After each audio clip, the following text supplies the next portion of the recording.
The Selection Sunday show was today. I'm already in the process of making people make brackets. Tyler's made a bracket, Caden's made a bracket, Chloe's made a bracket, and I've made a bracket.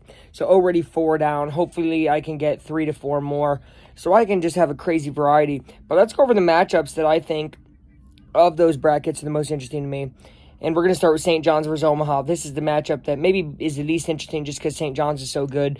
But Omaha has been hot lately. They have an outside shot at taking down St. John's. No guarantees. St. John's, though, plays a little careless at times. A lot of the Big East teams do. You're going to see that I have 3 Big East teams on here, all because they play careless. To me, you play careless, you have a really big chance to lose. So watch out for a crazy upset there, although I doubt it. BYU versus VCU. This is a matchup. I mean, VCU, they're good at rebounding. They're good at playing D. They do basically things that BYU doesn't like to do, get down and dirty a lot. BYU, a shooting team, a team I'm high on, you know that. But this is a matchup that BYU is going to have a tough matchup to start. And last year they let me down. Hopefully they don't this year. But I don't have BYU going that far. Yale versus Texas A&M next. I have this upset.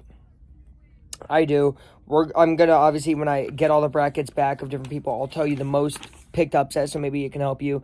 By Wednesday, I'll make that. But Yale versus Texas A&M. I think Yale plays great fundamental basketball. A&M has looked rough throughout the season here and there. Yale's been pretty dang consistent. Obviously, had that really bad loss to Purdue early on, but it wasn't really, really bad. They lost by 8-10. That's back when Purdue was pretty good. And on the topic of Purdue, they play High Point. I do not like this matchup. I think Purdue is severely overrated right now by a lot of people. Us Purdue fans, I think, realize how bad they're playing.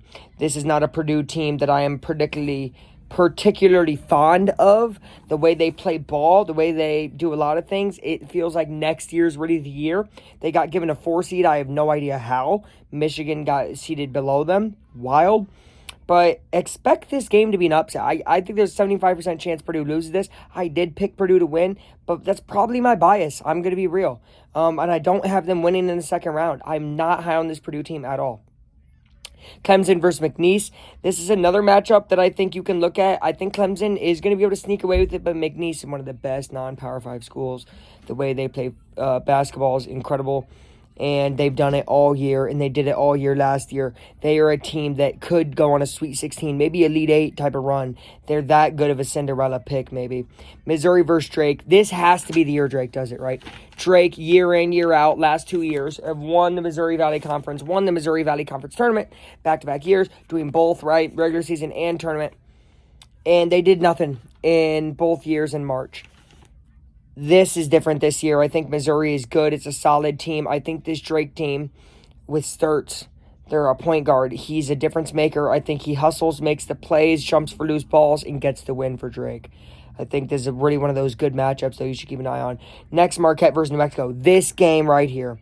Both of these teams are so similar to me. They have great players, great guys that are going to jump on the ground, but also guys that will make mistakes, guys that will throw a turnover, guys that will shoot a dumb 3, guys that will mess up a fast break. These are 2 teams that are very talented, but very stupid, and that's going to probably be must-see TV. This is probably a matchup you're going to want to see. It'll be an ugly 57-55 type of game, but it's one you're going to want to watch. I have New Mexico coming out of it. I think Marquette, although being very talented, has more guys that'll make a mistake, and I think New Mexico will out-hustle them with a guy like True. What was his name? True Wright or something? I don't know. His name's True. T-R-U. That's his name. He plays like Aaron Nesmith from the Pacers, my favorite guy on the Pacers, because he hustles, shoots threes, plays D. That guy does the same. If you have a guy like that, I think you can go far in March and give me New Mexico, although I don't have them going very far. Anyway, Louisville versus Creighton finally. Just 8-9 matchup. Classic grudge match. Going to be a great battle. Louisville has Hepburn. He's a beast. They have a couple guys that can really score, get that ball down. Louisville, though, on other positions, they kind of disappoint me. Creighton has a few great guys like Ashworth and Kalkbrenner, but then they have some guys who aren't great. So this is really what stars show up for Louisville, what stars show up for Creighton. You have NBA talent on both sides.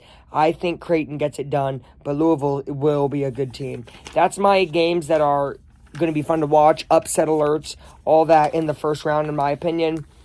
It'll be fun to see. March is here and the selection show is done. And I'm done with this video. Thank you guys for watching.